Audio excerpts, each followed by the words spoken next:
Le T-26 est un char léger d'appui pour l'infanterie fabriqué par l'URSS entre 1931 et 1941, à environ 12 000 exemplaires. Inspiré du Vickers 6 tonnes, dont la licence de production avait été achetée aux Britanniques, c'est un des chars les plus réussis des années 30. Il constitue une pièce maîtresse des forces blindées de l'armée rouge de 1941, mais à la suite des pertes effroyables qu'il subit lors de l'offensive allemande, il perd rapidement ce rôle face aux blindés plus modernes, et dès au milieu de l'année 1942, il est relégué à des rôles secondaires. Afin de remplacer le char MS-1 vieillissant, l'Union soviétique achète en 1931 15 chars Vickers marque E type A à Vickers Armstrong, ainsi qu'une licence de production.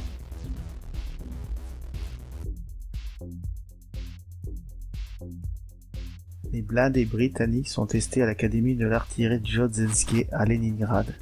Le ministère de la Guerre donne alors l'ordre de mettre ce véhicule en production sans avoir fait les essais.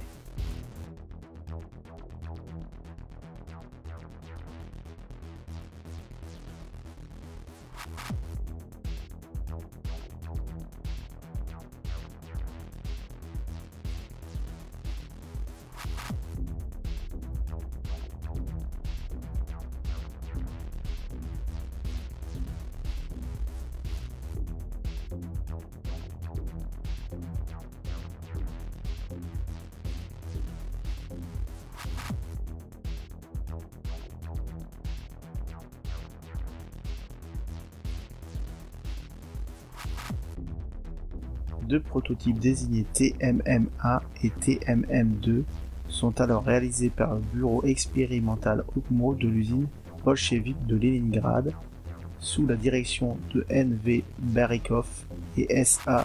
Grensburg, puis la production est lancée sous la désignation de T-26, modèle 1931.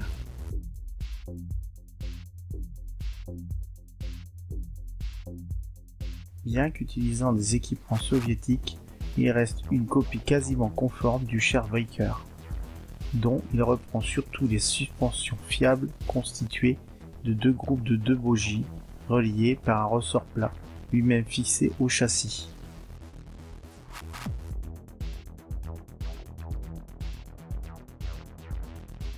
Un barbotin à l'avant, une poulie de tension à l'arrière et 4 rouleaux porteurs complètent le train de roulement. Le moteur gaz T-26, dérivé du moteur à 6 cylindres en ligne essence Armstrong Cedar Lake Puma, est monté à l'arrière et entraîne les barbotins, grâce à la transmission qui traverse la partie gauche du poste de combat.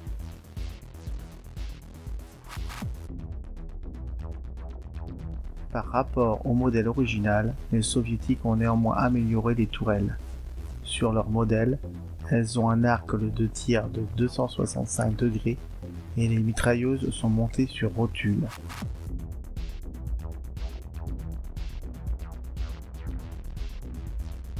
Les fentes de vision sont aussi élargies, mais les sièges de gauche restent fixes.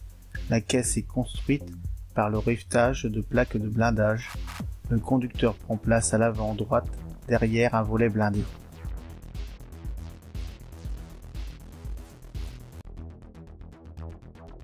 Identique au Vickers en termes de conception, le T-26 évolue très vite vers un char complètement différent et bien supérieur à son modèle.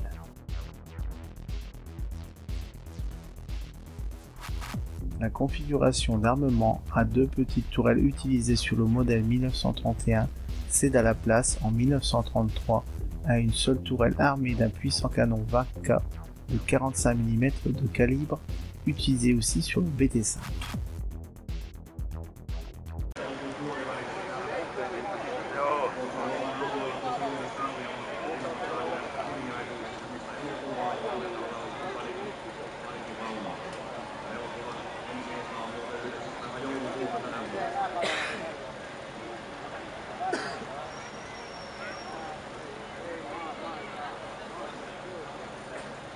Niin, nyt tuo aamu lähtee tuosta liikkeelle.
La masse du véhicule passe alors de 8,4 à 9,4 tonnes.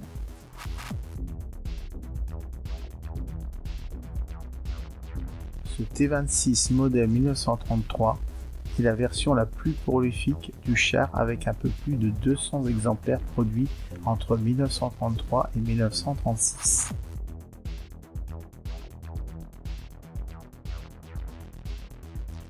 Ils sont engagés pour la première fois en 1934 et 1935 en Mandchourie lors de l'incident de frontière avec l'Empire du Japon.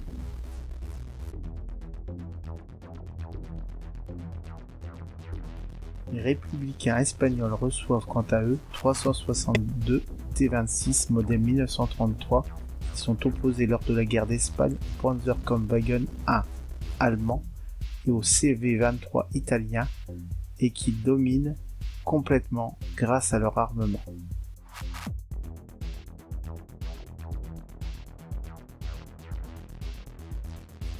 Cependant, le T26 se révèle à cette occasion très vulnérable aux obus des canons anti-chars qui commencent à apparaître, comme le PaK-36.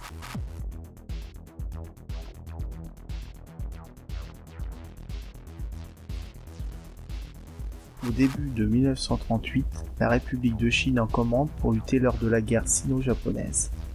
Celle-ci remporte plusieurs victoires, mais elle allait perdre la plus grande partie de son équipement en combat, mais aussi à cause des pannes irréparables liées à l'absence de pièces détachées, l'aide soviétique allant en déclinant.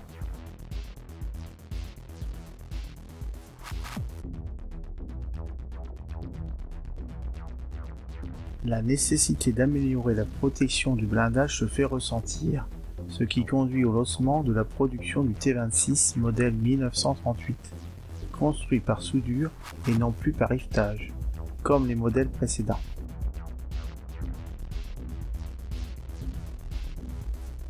Le profil de la tourelle devient semi-conique, dont l'inclinaison des parois améliore la protection offerte. Par la suite, on applique cette solution au flanc de la caisse, donnant naissance au T26 modèle 1939, qui sera le dernier modèle de la série.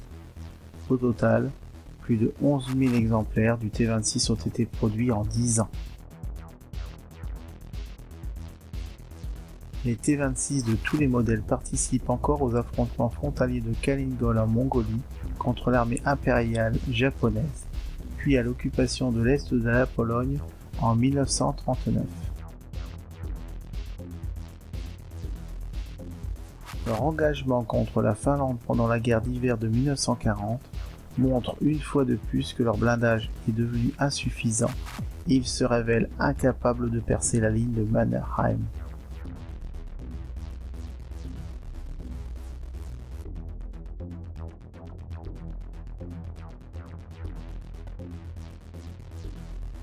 Au début de 1941, plus de 9500 unités sont en service dans l'armée rouge. En mai 1941, au moment de l'opération Barbarossa, elles équipent en théorie une compagnie par division de fusiliers et sont au moins aussi valables que les nombreux Panzer I et II de la Wehrmacht.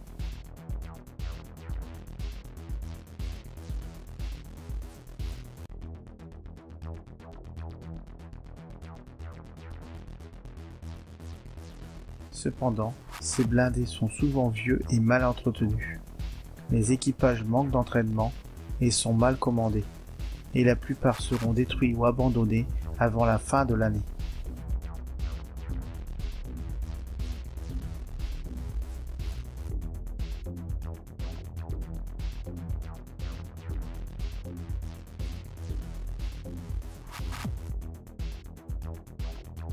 Ils disparaissent alors rapidement de l'inventaire soviétique, cédant la place aux nouveaux modèles alors en production, comme le T-34 ou le T-60.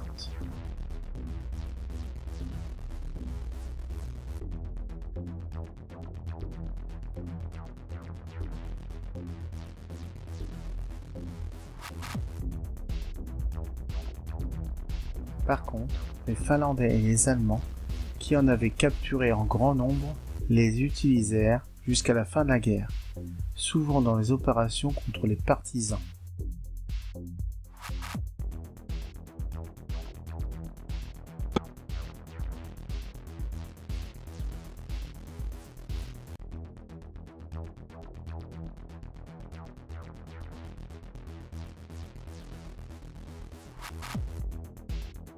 Le T-26 fut déclassé du service actif milieu de l'année 1942, mais resta affecté à des missions secondaires en Extrême-Orient.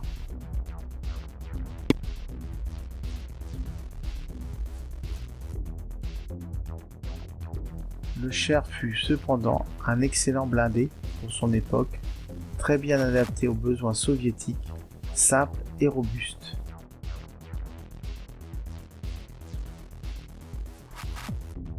Il était bien armé pour l'époque et convenablement utilisé, il aurait pu s'opposer efficacement aux Panzer allemands bien que dès 1941, il était déjà bien inférieur aux dernières réalisations soviétiques au niveau de puissance de feu et blindage.